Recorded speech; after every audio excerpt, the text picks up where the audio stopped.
Baik, melanjutkan kembali presentasi kami pada halaman 7 tentang keunggulan dan kelemahan sel volta. Adapun beberapa keunggulan dan kelemahan antara lain keunggulan sel volta adalah sebagai sumber energi portable yang mudah digunakan, efektif untuk perangkat kecil, juga low maintenance, dan teknologi yang terus berkembang. Adapun kelemahannya untuk sel volta tidak dapat diisi ulang untuk sel primer. Kemudian daya tahan terbatas. Yang ketiga mengandung bahan beracun. Terkait harganya juga biaya produksi tinggi dan juga efisiennya terbatas. Demikian untuk keunggulan kelemahan sel volta. Nah, beranjak kepada slide ke-8 terkait pengertian elektrolisis. Elektrolisis adalah proses pemecahan senyawa kimia menjadi unsur-unsur menggunakan arus listrik dalam larutan atau lelehan elektrolit, di mana dalam elektrolisis, anoda adalah elektroda tempat terjadinya reaksi oksidasi, yaitu melepas elektron. Dan pada katoda adalah elektroda tempat terjadinya reaksi reduksi untuk menerima elektron. Adapun elektrolit adalah larutan atau lelehan yang mengandung ion-ion bebas sebagai pengantar arus listrik. Contoh penerapan elektrolisis dalam kehidupan sehari-hari antara lain penyembuhan logam atau bisa disebut juga electroplating. Kemudian pemurnian logam seperti tembaga dan pemecahan air menjadi gas, hidrogen, dan oksigen. Baik. Kemudian adapun prinsip kerja elektrolisis seperti pada gambar slide ini. Dapat kami jelaskan bahwa prinsip kerja elektrolisis inti konsep adalah pemaksaan reaksi redoks non-spontan dengan arus arah DC dari sumber listrik eksternal. Elektron dipompa dari sumber listrik ke katoda dalam ini minus sehingga terjadi reduksi dan anoda plus elektron ditarik sehingga terjadi oksidasi. Kemudian ion dalam elektrolit bergerak untuk menutup rangkaian. Kation menuju katoda atau direduksi dan anion yaitu anoda yang dioksidasi. Sel elektrolis sumber DC memberikan tegangan arus. Di situ ada katoda menjadi negatif sebagai tempat reduksi. Adapun anoda positif tempat oksidasi. Jadi di sini pun ada lelehan. Lelehan bisa dikatakan sederhana. Kation menjadi logam, anion menjadi gas, tidak ada air, produk murni. Larutan adalah ada kompetisi dengan air. Hasil dipengaruhi E derajat, konsentrasi pH, overpotensial, dan jenis katoda. Baik. Nah, di sini juga bisa dilihat adalah bagian-bagian elektrolisis. Di sini ada anoda, katoda, elektrolit, dan power supply. Seperti yang sudah kita jelaskan pada slide.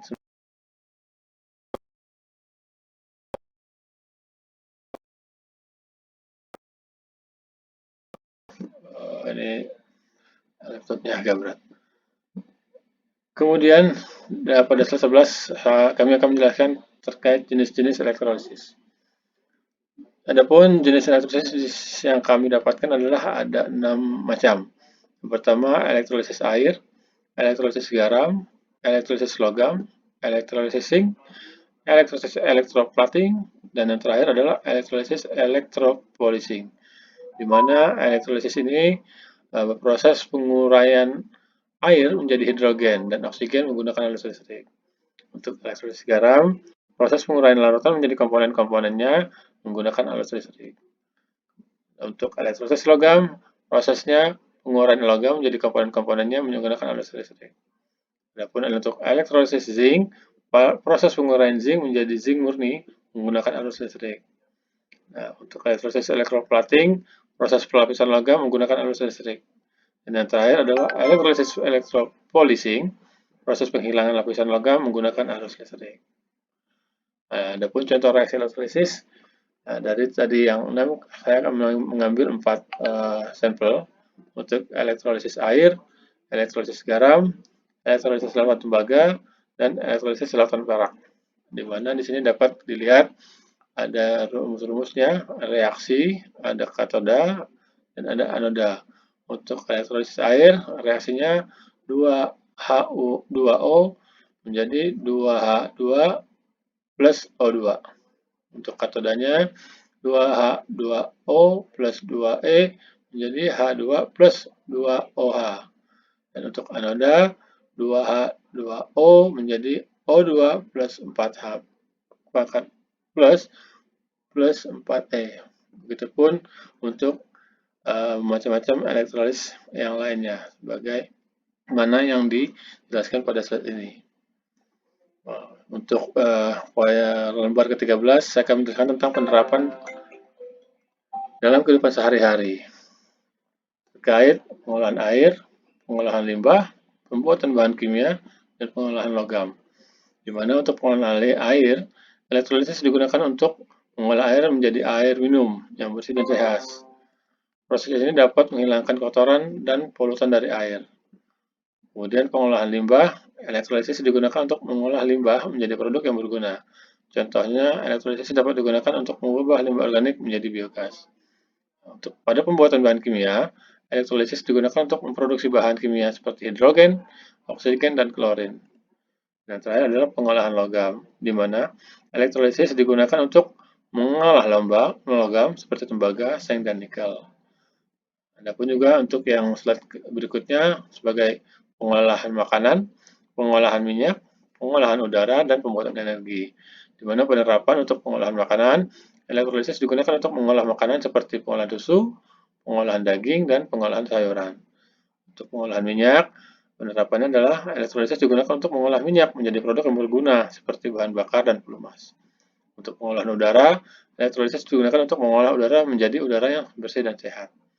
Dan untuk pembuatan energi, elektrolisis digunakan untuk memproduksi energi seperti hidrogen yang dapat digunakan sebagai bahan bakar.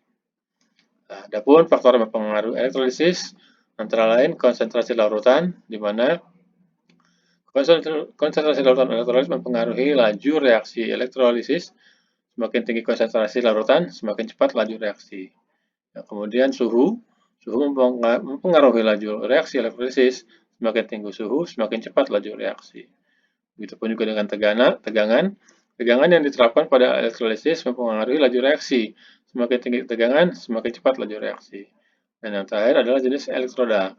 Jenis elektroda yang digunakan mempengaruhi reaksi elektrolisis. Elektroda yang lebih reaktif dapat meningkatkan laju reaksi. Kemudian juga pada halaman berikutnya, faktor mempengaruhi luas pemulukan elektroda, waktu elektrolisis, jenis elektrolit, dan polaritas elektroda. Di mana pada luas pemulukan elektroda mempengaruhi laju reaksi elektrolisis. Semakin luas pemulukan elektroda, semakin cepat laju reaksi. Untuk waktu elektrolisis mempengaruhi jumlah produk yang dihasilkan. Semakin lama waktu elektrolisis, semakin banyak produk yang dihasilkan. Kemudian juga untuk jenis yang digunakan mempengaruhi reaksi elektrolisis. Elektrolit yang lebih reaktif dapat meningkatkan laju reaksi.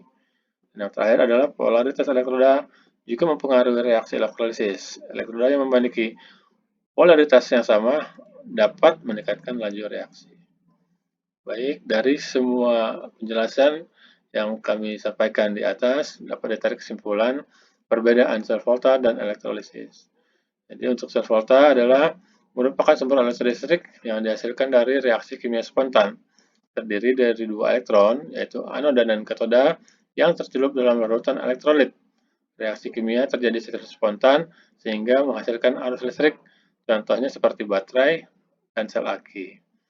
Untuk elektrolisis, merupakan proses penguraian larutan atau lelehan menjadi komponen-komponennya menggunakan arus listrik. Terdiri dari dua elektroda, yaitu anoda dan katoda, yang tercelup dalam larutan elektrolit. Reaksi kimia terjadi karena adanya arus listrik, sehingga menguraikan larutan dan lelehan. Contohnya, elektrolisis air, elektrolisis larutan dan garam.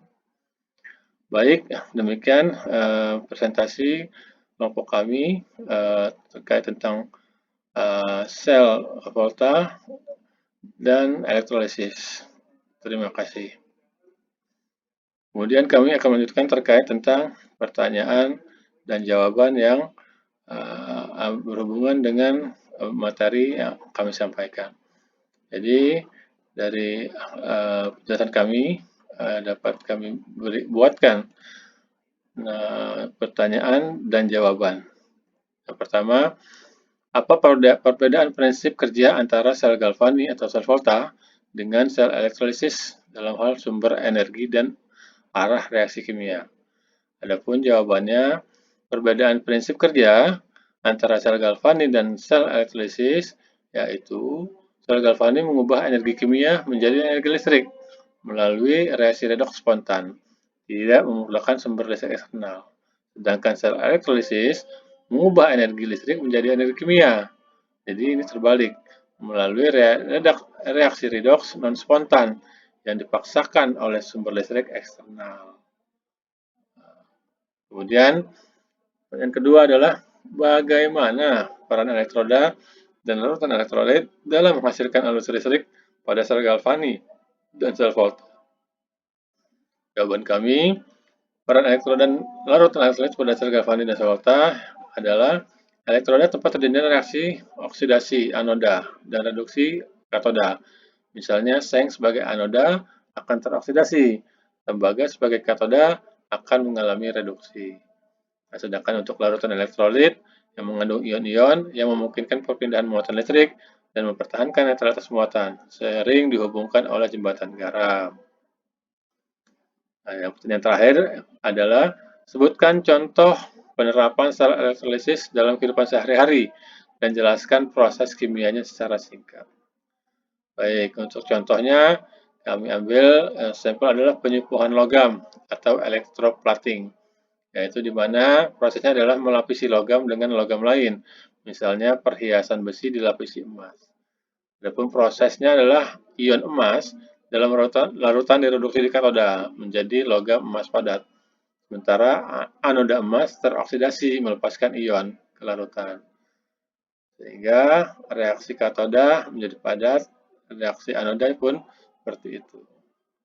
Baik, demikian presentasi yang dapat saya sampaikan terkait tugas besar 1 mata kuliah kimia elektro tentang penjelasan sel galvani, sel volta, dan sel elektrolisis. Demikian yang dapat kami sampaikan. Mohon maaf jika ada yang kurang pas ataupun kurang tepat.